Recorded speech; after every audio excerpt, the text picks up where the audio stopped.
Nous allons donc débuter cette masterclass. Je vais peut-être vous demander, si ça ne vous dérange pas, de vous avancer, vu qu'on est pour l'instant assez peu nombreux. C'est très gentil. Et comme on est pris un peu en sandwich entre une conférence et une autre masterclass, ça nous permettra de mieux nous entendre et de mieux communiquer. Merci beaucoup.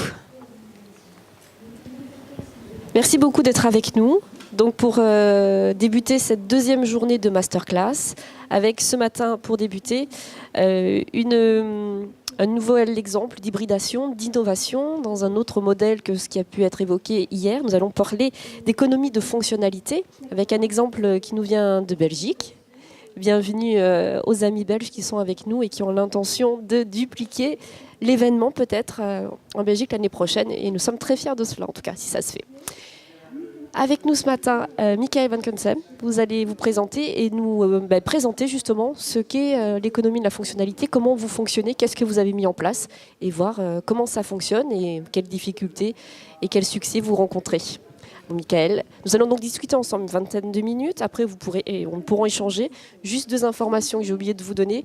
C'est enregistré et ça sera sur YouTube dès la fin de l'intervention, donc pour en discuter, pour la revoir et pour faire la promotion, pour revoir tout ce qu'on s'est dit.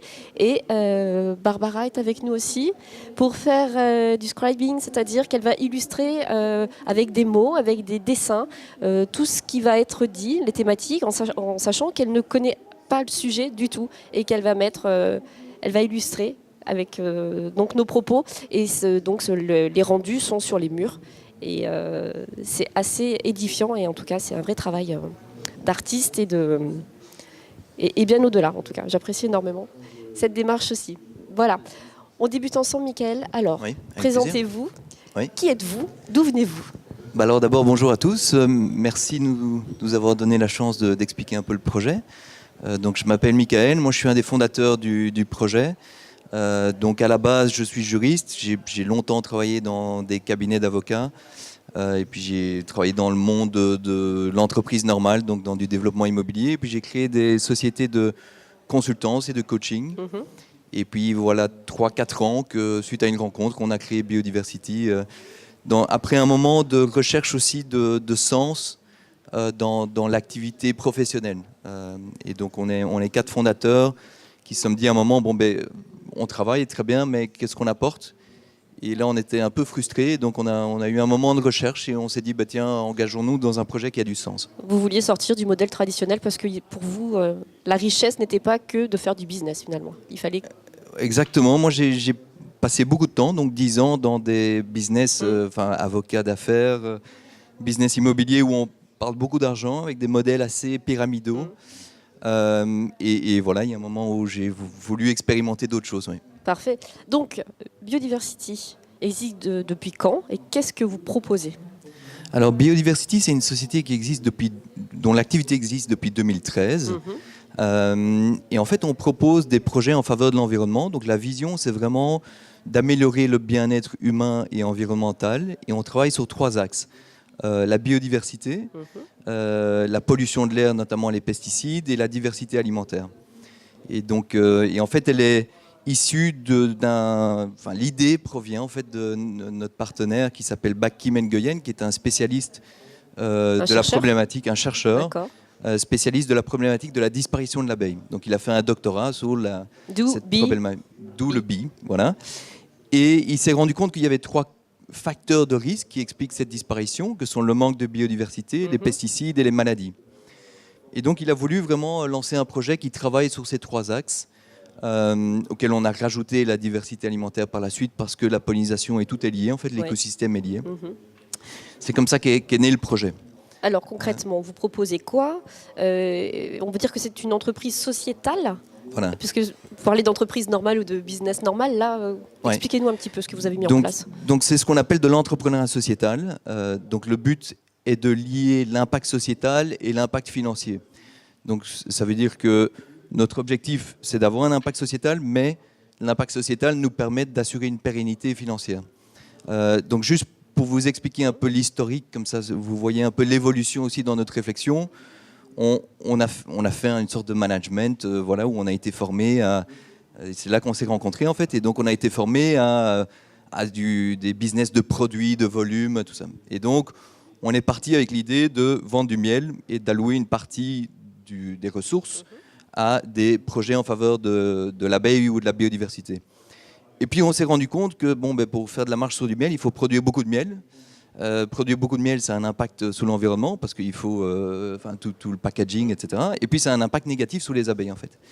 Donc, on a eu une réflexion de se dire, sortons de ce business model et créons une valeur qui est complètement différente. Et c'est là qu'on est rentré dans l'économie de la fonctionnalité. On s'est dit, quelle est la fonction de l'abeille? Produire le miel, ce n'est pas sa fonction première. Et comment créer de la valeur autour de la fonction de pollinisation, premièrement, et de bio-indicateurs. Et donc, on en est arrivé à un modèle où aujourd'hui, on propose 3 types de services. Le premier service, c'est de faire des projets de responsabilité sociétale en faveur des entreprises. Et donc, on place des colonies, par exemple, dans des entreprises qui vont polliniser, avoir un impact sur l'environnement autour. Mais surtout, impliquer le personnel, sensibiliser le personnel, etc. Donc, on place des colonies, on replante sur les sites des entreprises, etc. Ça, c'est un premier modèle. Quel genre d'entreprise? Alors, on travaille avec les entreprises que vous connaissez en France, EDF Luminus, par exemple. Il y a toutes des grosses sociétés, Nike, Sodexo, D'accord, ok.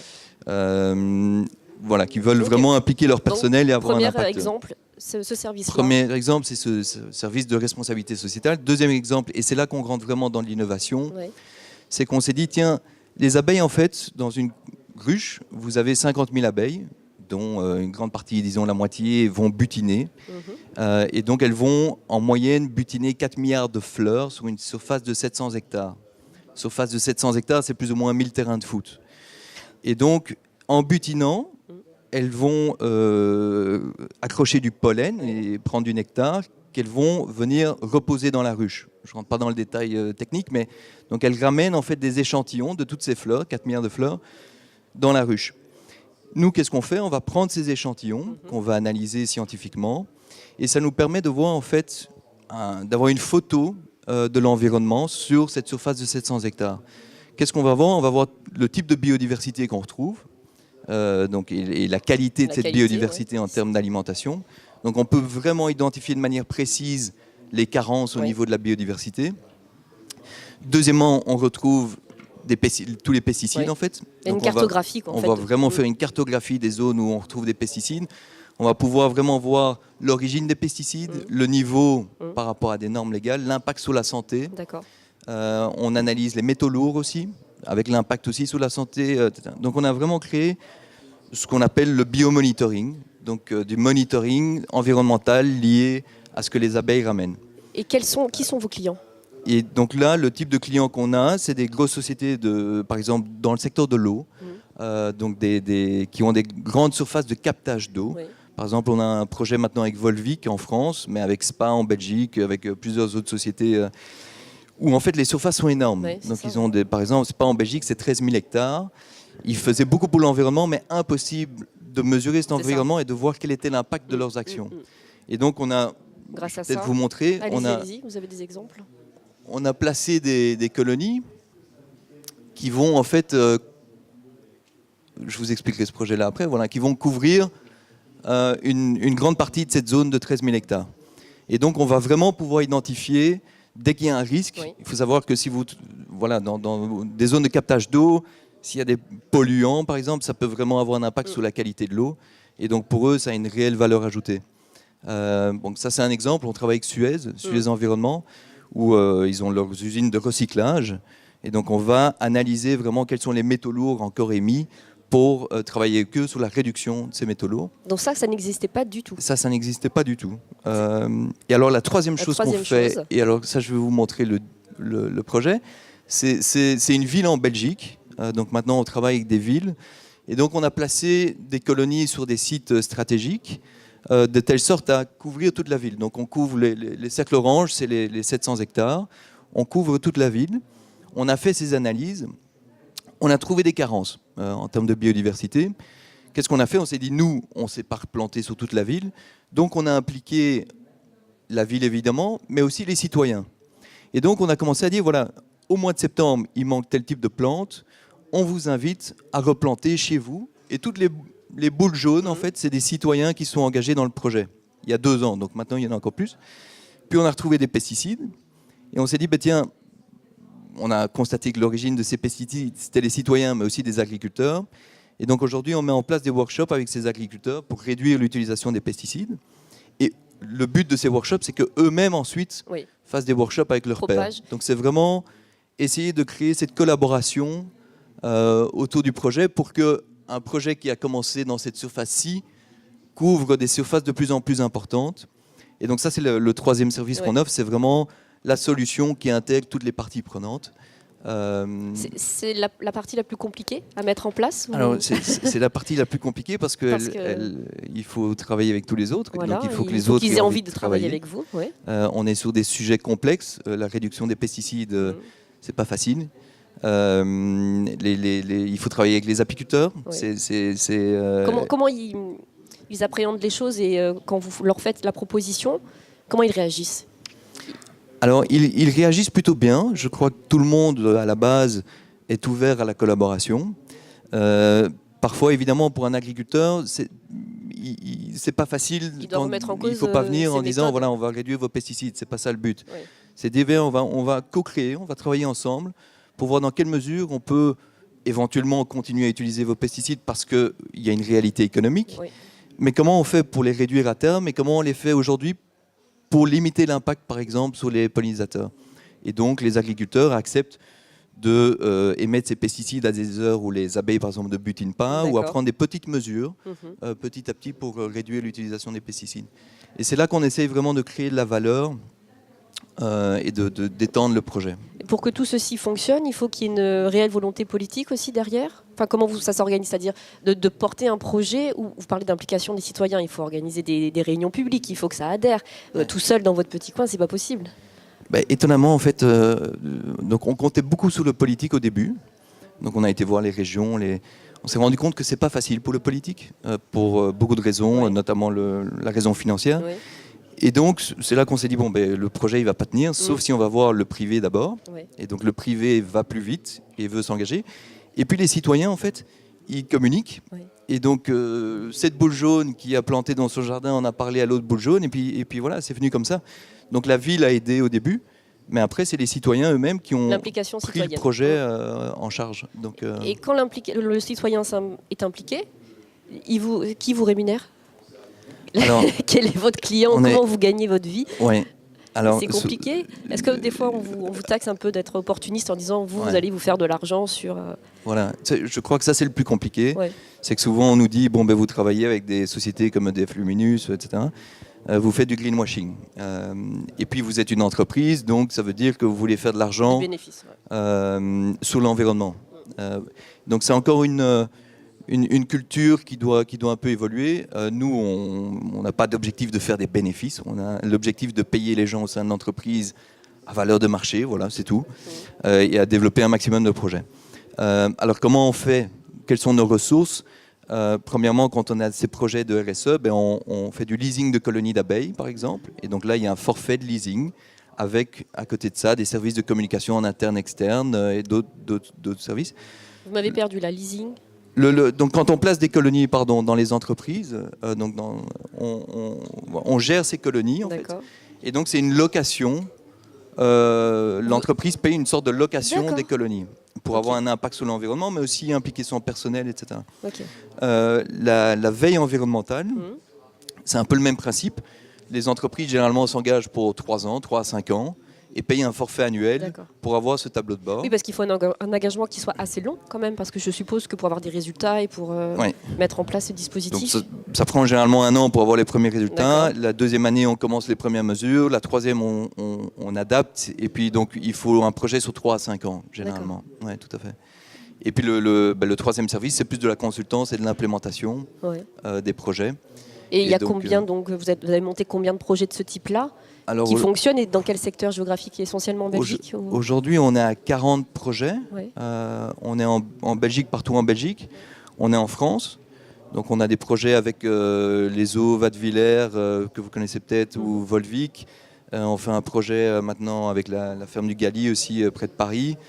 Donc on veut étendre à l'agroalimentaire sur la Belgique. On est au Pays de Galles aussi, pour des zones de captage d'eau. Et donc là, on est en discussion pour étendre le projet en Hollande aussi. Comment vous faites avec les abeilles? Vous avez vous n'avez pas un endroit où vous stockez, je sais pas, X milliers d'abeilles parce que ça aussi, il faut pouvoir fournir. Donc ça, on a toujours été confronté à des complexités qu'il fallait résoudre. C'est facile quand on est... donc on avait toutes nos abeilles en Belgique et la Belgique étant petite et facile d'accès, c'est assez simple. Quand on passe en France, voilà, c'est plus loin. Volvic, pour nous, c'est impossible d'y aller souvent. Et donc on collabore en fait avec des apiculteurs locaux qui vont gérer les colonies, on va les former, on va les aider à ce que ça fonctionne bien. Et nous, on va faire tout cet aspect de veille environnementale et de solutions environnementales derrière. Donc l'entreprise, vous fonctionnez à combien de personnes équivalent temps plein? On est aujourd'hui 6 équivalents temps plein, mais on collabore avec tellement de gens au fait qu'il y a toute une équipe autour.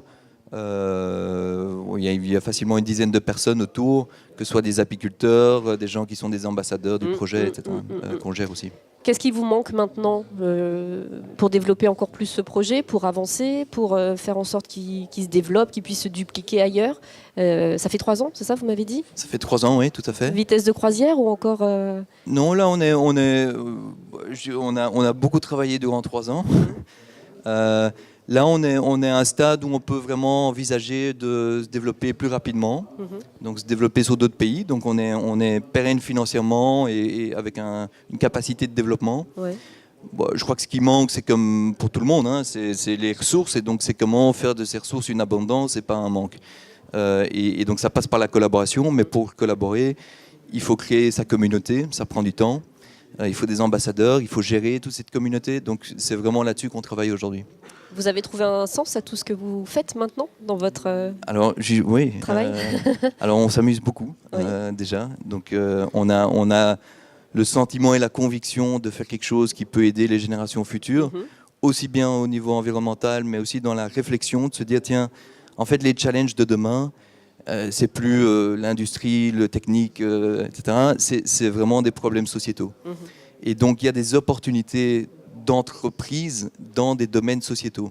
Et ça, on espère pouvoir inspirer à ce niveau-là aussi. Donc demain, quelqu'un qui veut se lancer et faire de l'économie de la fonctionnalité, quels conseils vous lui donneriez pour éviter certains écueils? Alors l'économie de la fonctionnalité, d'abord c'est un concept particulier. Donc là, il faut d'abord apprendre ce que c'est l'économie de la fonctionnalité. Le but, pour faire très simple, c'est de se dire sortons d'un modèle basé sur le volume, le produit, etc., qui a un impact négatif, bien souvent, et essayons de voir dans quelle mesure on peut créer du serviciel et de la valeur ajoutée. Et donc nous, par exemple, on est sorti de ce modèle de miel. Pour vous donner un exemple, une ruche, en gros, enfin une colonie, nous permettait de faire 400 € de chiffre d'affaires avec du miel. Aujourd'hui, par colonie, on est à plus de 4-5 000 € de chiffre d'affaires. Et donc on s'est dit, tiens, qui est le client et qui est le bénéficiaire? Et on a été très loin dans les bénéficiaires, voilà. Et donc, on a commencé à travailler avec tous ces bénéficiaires, même si au début, ils ne nous rapportaient pas d'argent. Mais indirectement, ça a créé une communauté, ça participait au projet, etc. Et donc, c'est vraiment sortir de ce modèle qui est je développe un produit, je vends le produit à un client. C'est de se dire, tiens, qu'est-ce que je peux rajouter éventuellement à ce produit pour créer de la valeur ajoutée, du serviciel qui n'a pas d'impact négatif. Et voilà comment créer cette communauté, cette coopération avec d'autres parties prenantes. Donc il faut du temps, il faut de la pédagogie. Oui. Il faut pas hésiter à oser, je suppose, à réajuster. Oui. Il faut prendre du temps. Je crois qu'un facteur de réussite, c'est de prendre du temps pour l'innovation, ça c'est clair. Nous, on passe beaucoup de temps là-dessus, à se remettre en question chaque année, à réinventer, changer le modèle chaque année. Et puis il faut une équipe qui soit agile. Donc c'est pour ça que nous, par exemple, on a instauré la gouvernance collaborative au sein de l'entreprise. Donc ça veut dire que l'apiculteur qui a un statut entre guillemets d'ouvrier a la même voix qu'un des fondateurs. D'accord. Donc sur des grosses décisions, sur ou sur des des décisions importantes qui concernent toute l'activité, tout ce qui l'intéresse Bien lui, sûr. et donc c'est-à-dire une grande partie de l'opérationnel. Donc et donc ça responsabilise, ça permet et ça crée une super agilité au sein de la société. Et puis ça nous permet à nous, gérants, de compter sur les membres de l'équipe et de ne pas devoir contrôler tout ça. On n'est plus dans un modèle pyramidal à l'ancienne. Et la moyenne d'âge vous avez moins de 40 quand vous avez... Moi, j'y arrive, 39. Ouais. Donc Moins de 40, on est sous les 40. D'accord. On est entre 30 et, entre 28 et 40. Et votre démarche est comprise par les plus anciens et dans les métiers? Par exemple, quand on a préparé cette masterclass, moi j'ai dit comment réagissent les agriculteurs? Ils adhèrent, j'étais sans les culpabiliser finalement, comment est-ce qu'on arrive à rentrer dans... Mais en fait, bon, ça dépend des secteurs. Ouais. Dans le politique, c'est pas toujours simple. Dans le monde de l'entreprise, il y a 3, 4, 5 ans, quand on a commencé vraiment avec l'idée, on nous disait soit vous sauvez le monde, soit vous faites de l'argent, mais vous ne faites pas les deux en même temps. Ça évolue. Enfin, donc je crois qu'en France aussi ça évolue, en Belgique ça évolue. Les agriculteurs, c'est complexe, mais en même temps, c'est les premiers qui dépendent de la terre et de la pollinisation, et donc ils sont très réceptifs par rapport à ça. Après, le défi, c'est de se dire comment on travaille avec eux par rapport aux réalités économiques qu'ils ont aussi. Des uns et des autres. Voilà. Ouais. Parfait. Qu'est-ce que ça vous inspire? Et il y a d'autres modèles comme le vôtre qui fonctionnent en France, ailleurs Alors aujourd'hui, il y a de plus en plus de modèles, et donc c'est ça le but aussi du projet ici, c'est de se dire, tiens, dupliquons le modèle. Donc il y a des entreprises en France qui placent des colonies. Alors généralement, à ma connaissance, il n'y en a aucune qui fait vraiment la surveillance de l'environnement.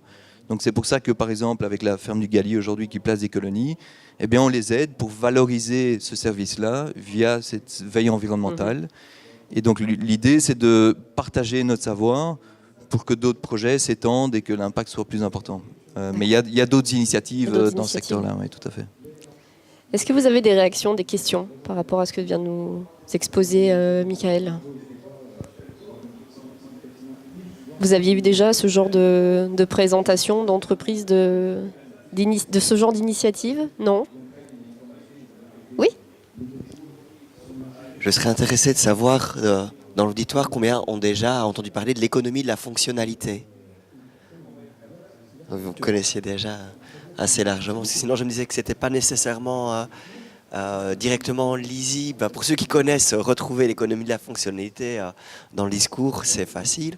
Pour ceux qui ne connaissent pas, percevoir la mutation énorme que ça représente en termes de modèle économique, de modèle d'entreprise, et la raison pour laquelle la dimension de la coopération est consubstantielle au modèle.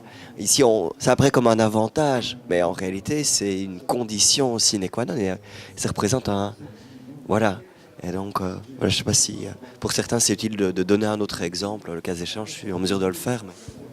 Mais un exemple type qui est cité, c'est les frigos qui offrent des services. Donc, le frigo, il a une durée de vie, donc c'est vraiment de la vente au volume. Et c'est de se dire, tiens, comment autour du frigo, on va créer une valeur servicielle et on va avoir un frigo intelligent qui aura une durée de vie plus importante, donc avec un impact moindre sur l'environnement, mais qui offrira des services supplémentaires. Et donc, on pourra vendre plus cher parce qu'on aura créé cet aspect serviciel. Donc ça, c'est un peu un des exemples type utilisé par les coachs en économie de la fonctionnalité. Mais après, il y a des exemples qui vont beaucoup plus loin encore, parce que le frigo serviciel, il n'est pas collaboratif. Donc il est sur cet aspect on sort du volume, on crée du serviciel, on crée de la valeur ajoutée, mais on n'a pas encore la collaboration. Et donc, comme vous dites, c'est très difficile de créer une communauté comme ça, mais pour nous, ça nous permet d'avoir un levier énorme. Une fois qu'elle est mise en place, c'est passionnant. Sur les collaborations justement qui sont mises en place avec les universitaires, je suppose, et d'autres, les outils qui ont été mis en place, je suppose qu'il y a eu un gros travail et que c'est pas sorti du chapeau tout seul, donc il y a eu... Non, et en même temps, ça s'est fait relativement naturellement. Après, il y a parfois... le secteur apicole, par exemple, est un secteur complexe. Et donc, alors que c'est quelque part le secteur qu'on peut aider le plus, c'est celui où on a eu le plus de mal à rentrer. D'accord. Pourquoi? Parce que les apiculteurs ont leurs pratiques, qu'ils ont leurs habitudes, qu'on dérange un peu les associations apicoles en venant avec un modèle qui est financé par des entreprises, etc. Donc, il y avait une crainte, une peur qu'on a dû traiter. Et donc, ça Ça fait l'objet de beaucoup de workshops, de montrer vraiment qu'on agit. On a dû organiser des énormes conférences, notamment avec le Parlement européen. Donc voilà, c'est énormément d'investissement et d'engagement, de conviction. Mais voilà, on part du principe que si on donne, il y a un retour et aujourd'hui, c'est très positif. Et la collaboration, enfin le travail avec les entreprises, un des 3 aspects, il y a de la pédagogie, vous assurez aussi auprès des salariés, comment les impliquer, comment les sensibiliser. Vous faites l'accompagnement aussi ? Alors, on fait du coaching. Enfin, moi, je viens du coaching, donc j'ai été formé au coaching. Donc, quand on fait des ateliers d'animation, on a une expertise en interne au niveau de coaching. Donc, on coach les gens en interne, et puis on travaille pas mal d'externes qui nous coachent à différents niveaux, au niveau de la gouvernance collaborative, au niveau de la collaboration, justement, comment créer de l'intelligence collective, comment vous parlez de... Voilà, comment travailler avec des agriculteurs ou d'autres. Il y a des sociétés qui ont des outils comme Make Sense ou d'autres et qui vous proposent vraiment des outils d'intelligence collective qui permettent de débloquer des situations. Ouais. Quels sont... Oui. Oui, bonjour. J'en profite pour faire un peu de publicité parce que localement, il y a une structure qui fait un peu la même chose que vous, mais sur la il y a une structure qui fait la même chose que vous, mais sur la ressource bois. Donc c'est la SCIC Pays de la Rance, donc Émilie Dution. Et ça me permet de poser une question sur justement les synergies des structures, la masse critique, pour sensibiliser, parce qu'aujourd'hui, pour faire face au rapport du GIEC, il va falloir envisager des masses critiques suffisantes. Et j'avais envie de dire, incroyable biodiversité, travaille-t-elle avec incroyable comestible? Parce que vous semblez avoir un modèle économique réfléchi et étudié et viable, alors qu'incroyable comestible, je pense n'est pas à ce niveau-là. Et pourtant, les synergies semblent tellement évidentes, a priori. Ils font quoi? Parce que je ne connais pas. Incroyable Comestible, c'est un mouvement citoyen qui permet en fait de mettre à disposition des cultures, des plantations dans des bacs. Donc on peut mettre un bac devant chez soi et puis on le met à disposition des citoyens. Ouais. Mais finalement, on peut mettre ce bac dans une entreprise, on peut mettre ce bac dans une collectivité, on peut mettre... et quelque part, là où il y a des bacs, il y a des abeilles. Bon. Et Incroyable Comestible est un mouvement aujourd'hui international, quoi. Alors, il y a 2 questions. Il y a l'aspect de la masse critique.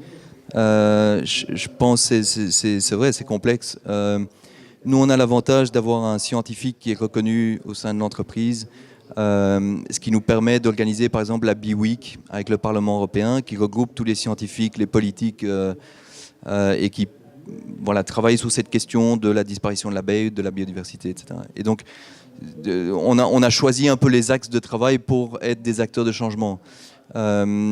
Ensuite, nous seuls, c'est impossible de sensibiliser les gens. Par contre, quand vous travaillez avec une boîte comme EDF Luminus ou avec des boîtes comme NAEC ou d'autres, là, vous avez un réseau et une capacité pour toucher un maximum de gens. Et donc, par exemple, par an, cette année, on est à plus de 15 000 sachets de graines distribués. Donc, c'est des sachets de graines qui expliquent la problématique, qui sensibilisent et qui proposent des solutions. Et donc, on a distribué via ses partenaires plus de 15 000 sachets de graines. Donc, c'est 15 000 personnes touchées. Et ça compte pas toutes les conférences, les choses Donc, il y a moyen, je crois, en passant par des structures plus importantes, de toucher les gens de manière... de polliniser, exactement. Et la deuxième question, en termes de synergie, oui, c'est le but de la coopération. Il y a beaucoup qui se fait aujourd'hui. Ça, c'est une des difficultés. Il y a beaucoup d'initiatives, notamment dans le secteur alimentaire. Donc, nous, on travaille avec des gens qui placent des potagers, notamment en entreprise. Donc, il y a de la synergie, clairement. Après, il y en a tellement, parfois, que ça prend du temps à identifier comment travailler, avec qui, etc. Mais je trouve qu'il y a énormément aujourd'hui de projets qui vont dans ce sens-là. Et de synergie possible, tout à fait, oui. Merci. Je ne sais pas si ça répond à votre question. Oui. Est-ce qu'il y a une autre question-réaction? Oui. Bonjour. Moi, j'ai une question. Donc, vous citez un exemple où vous créez votre entreprise, votre structure. Aujourd'hui, je pense qu'il y a beaucoup d'entreprises par rapport à la crise qui s'est passée, par rapport je dirais, à la difficulté des marchés qui se posent des questions. Quels conseils vous donneriez aujourd'hui à une entreprise qui est en activité, qui cherche à se reposer des questions pour aller justement vers de l'économie de la fonctionnalité?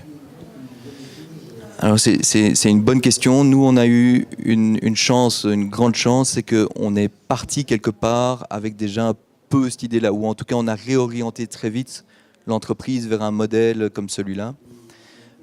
Pour avoir participé à pas mal de conférences sur l'économie de la fonctionnalité, c'est plus complexe pour une société qui compte, qui a 10 ans d'âge, qui a son produit, et donc la première des choses, c'est qu'il faut une conviction, je pense, au niveau du gérant ou du fondateur, du CEO. S'il y a cette conviction-là, après, ça se déroule assez bien. Il faut être accompagné, il faut prendre du temps, mais il y a des gens compétents qui peuvent aider à ce niveau-là. Je crois que l'idée clé, c'est vraiment d'avoir une conviction au niveau du management. Et cette conviction, généralement, provient du fait que l'économie de la fonctionnalité va amener une valeur ajoutée qu'il n'y a pas dans d'autres modèles. Va amener une valeur ajoutée et peut amener, avec cette coopération, voire même la gouvernance collaborative, tout ça est assez lié, va amener un bien-être au sein de l'entreprise. Donc moi j'étais à une conférence où une société qui fait des badges publicitaires, par exemple, s'est lancée dans la gouvernance collaborative, enfin dans l'économie de la fonctionnalité. Ils étaient sur un système pyramidal à l'époque, et le CEO expliquait, voilà, moi j'étais dans le contrôle, j'étais assez autoritaire dans les vieux modèles, jusqu'à un moment où j'en pouvais plus. Et donc il a travaillé, ça a pris du temps, il a dû changer les cultures en interne, changer sa culture à lui, mais après quelques années, le témoignage était intéressant parce qu'il dit, voilà, même pour moi personnellement et pour les équipes, il y a un réel bien-être au sein de l'entreprise et on est beaucoup plus efficace et on a créé de la valeur ajoutée. Donc voilà, mais c'est la conviction au niveau du dirigeant, c'est ça le plus important, je pense. Et de la remise en question et de pas hésiter à faire bouger les lignes, et ça prend du temps, même de soi à soi. Ouais, tout à fait. En fait, c'est confrontant, même personnellement, quand on rentre dans ces principes de gouvernance collaborative et que voilà, vous avez quelqu'un qui a le même pouvoir de décision que vous et qui a une décision complètement contraire à la vôtre, c'est confrontant. Mais voilà, c'est passionnant. Oui. Moi, j'ai envie de dire un mot de la raison pour laquelle, quand vous évoquiez le fait que l'idée, c'est que l'année prochaine, 360 possible ait aussi lieu en Wallonie. Et dans cet esprit de collaboration, on s'est dit, mais on voudrait déjà participer à cette année. Et merci encore à Michael d'avoir accepté d'être cette contribution à cette année. J'ai envie de vous dire quand même un mot de ce qui m'a donné envie que la Wallonie soit présente à travers l'exemple de Biodiversity. Et je viens de l'Agence pour l'entreprise et l'innovation de Wallonie. Et pour moi, Biodiversity est un des exemples très forts de comment on peut recréer de la valeur économique sur un territoire dans des modèles qui, seuls, ne sont pas viables. Beaucoup d'entreprises sont aujourd'hui confrontées à la finitude de leur modèle économique, c'est-à-dire à très court terme, ça n'est plus du tout jouable. C'est une question de pérennité de l'entreprise. Et dans le modèle que nous présente Michael, si Biodiversité devait couvrir tous les aspects du projet, c'est pas gérable. Gérer leur intention, les apiculteurs, les agriculteurs, les citoyens, etc., ce n'est simplement pas. C'est une entreprise non viable dans le modèle classique. Mais par cette consolidation, ces intérêts économiques convergents sur lesquels il va falloir investir et qui ne tient que parce qu'on arrive à mettre en place de nouveaux modes de collaboration au sein de l'entreprise et autour de l'entreprise, on a des projets qui, eux, deviennent viables. Je pense à cet autre exemple, peut-être c'était un qui nous vient souvent aussi, c'est cette jeune dame à Bruxelles qui s'est lancée dans la création de vêtements et qui dit, c'est quand même ridicule, moi je suis jeune maman, les vêtements que je préfère à mes petits-enfants, je peux leur mettre en 3 semaines et 3 mois, quand j'ai de la chance. Mais vu que j'ai envie qu'ils soient beaux, je les paye parfois 80 à 100 euros. C'est ridicule. Enfin, ça me rend malade de mettre cet argent-là, mais je veux qu'ils aient des beaux vêtements. Mais après, ils ne sont pas usés. Et elle s'est lancée dans ce projet complètement fou. Qu'est-ce qui se passe si je mets un système de location des vêtements où au lieu de payer 100 euros pour un vêtement, je paye 100 euros pour accéder à une garde-robe de vêtements. Et j'entretiens ces vêtements. Et je vais m'engager, puisque les gens ils ont envie d'avoir des beaux vêtements, avec des stylistes. Et ces stylistes, au lieu d'aller chercher en Chine ou ailleurs, ça va être des stylistes du coin. Et tant qu'à faire vivre des stylistes du coin, je vais faire fabriquer des couturiers du coin. Honnêtement, les stylistes, à part s'ils vont à l'international, ils ont 0 chance de survie. Les couturiers en Wallonie, ils ont 0 chance de survie. Le projet économique de cette dame, sans les stylistes et les couturiers, a 0 chance de survie. Mais en combinant ces choses et en acceptant qu'on est solidairement responsable du projet, voilà 3 métiers qui récupèrent une viabilité économique. Là, on a vraiment une bascule du modèle. Et qui va miser sur le territoire, sur des forces de territoire, sur des synergies, mais qui demande une inventivité absolument folle. Et je vous remercie vraiment d'en témoigner et de montrer comment cette culture de la coopération est à construire, comment elle est un challenge, comment elle nous demande de nouveaux modes de management, de se questionner, etc. Merci vraiment d'avoir accepté cette invitation. Merci d'être là aussi. Ça fait réagir, oui. On parle de viabilité. Alors justement pour Biodiversity, où s'arrêter et comment passer le relais sur ce que vous passer le relais sur ce que vous ne pouvez pas faire, quoi. Ouais, c'est une excellente question. Et on a été confronté à cette question quand on a voulu justement partir sous la France, parce que j'en discutais là, parce qu'on a le problème de l'apiculteur, on l'a pas. Et en fait, on s'est rendu compte que, je reviens à ce que tu dis un peu, voilà, les gens au sein des entreprises, en fait, il y avait des apiculteurs, et ces gens étaient prêts à travailler entre guillemets gratuitement en plus pour aller gérer les abeilles, parce que ça leur donnait un rôle au sein de l'entreprise. L'entreprise trouvait ça très chouette comme projet, était responsable du projet, etc. Et donc, on a des collaborations gratuites, entre guillemets, mais où il y a une valeur ajoutée pour la personne, pour l'entreprise. Alors, où s'arrêter ? Nous, on n'a pas l'objectif de s'arrêter, enfin pas aujourd'hui. Par contre, comment avoir un effet de levier ? C'est ça le plus important. Et c'est très compliqué, on est dans ce processus-là aujourd'hui, c'est de ne pas voir les autres comme des concurrents. De voir les autres comme des coopérants, mais pas comme des concurrents.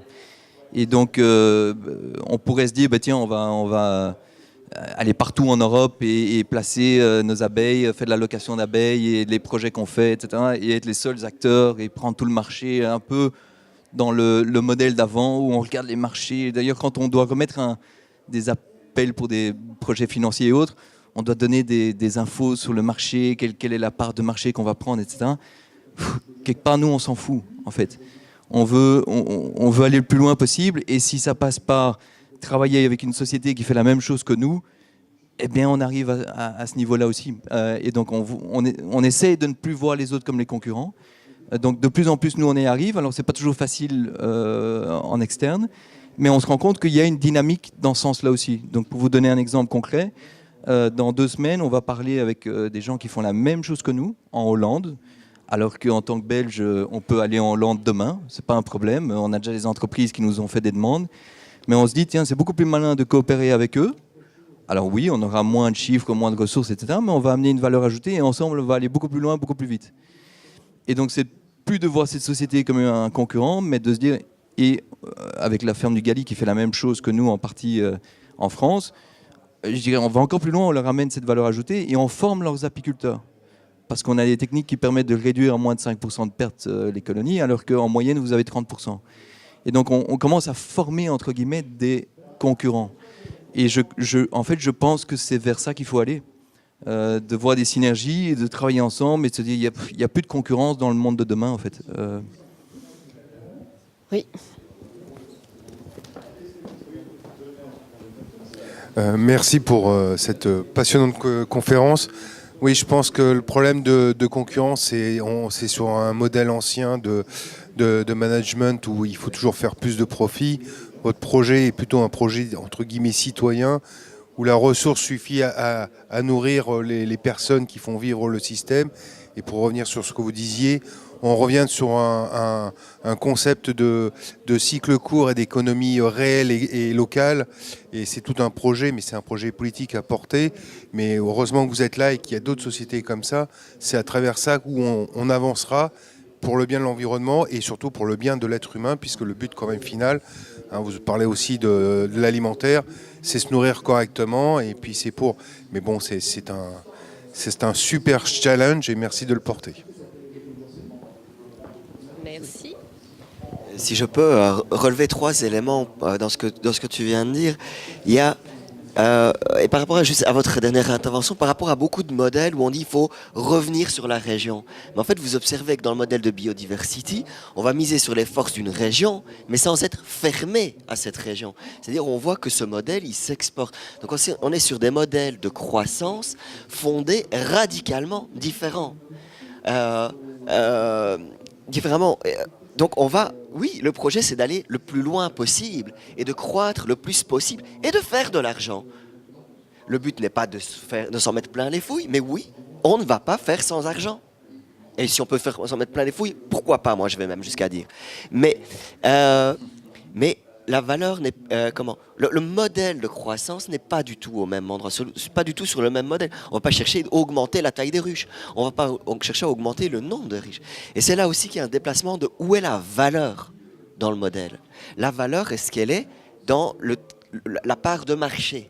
Est-ce que c'est là qu'on va extraire la valeur, récupérer la valeur pour le territoire ou pour les fondateurs? Peu importe.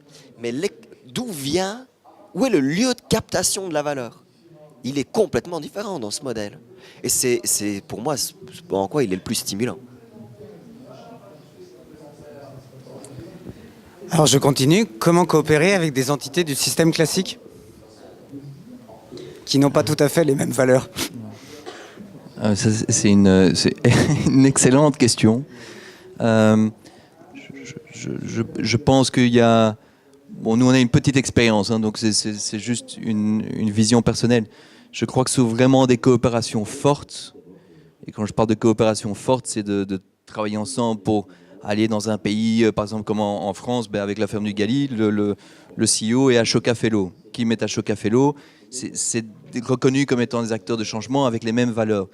On n'a pas dû discuter des semaines pour un accord de partenariat. Ça s'est fait en une demi-heure de temps parce qu'on avait les mêmes valeurs. Voilà. Et on n'a même pas signé de document parce qu'on a les mêmes valeurs. Et donc, pour ce type de partenariat, je crois qu'il faut avoir les mêmes valeurs.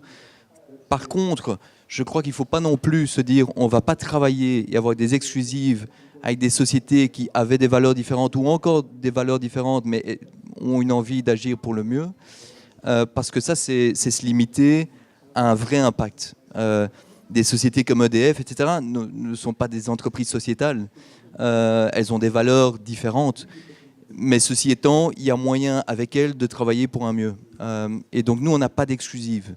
Donc on travaille avec des gens qui ont des valeurs différentes, pour autant qu'il y ait des vrais projets, ça c'est important. Mais par contre, dans les partenariats forts, je pense qu'il faut quand même avoir une synergie de valeurs aussi. Oui, parce que sinon, c'est pas possible. Hein. Si les deux veulent pas coopérer, c'est pas jouable.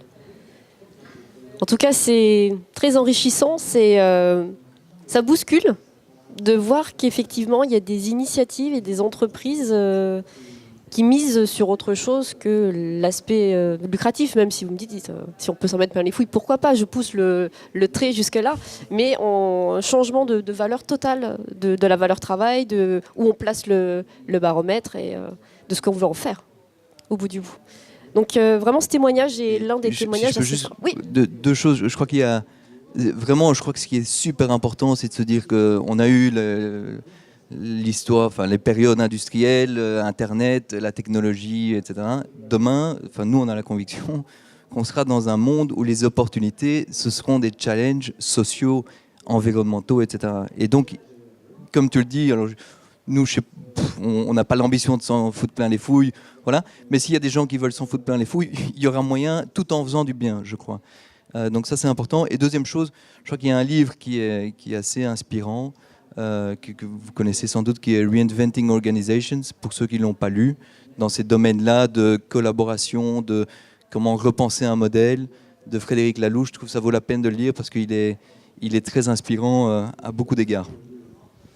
Merci beaucoup Mickaël pour ce témoignage et pour ce que vous faites. Merci à vous, merci. Et merci d'avoir accepté de venir de la Wallonie jusqu'à nous. Avec Et plaisir. en sachant que vous avez des attaches bretonnes et c'est encore un atout supplémentaire pour vous rendre plus sympathique encore.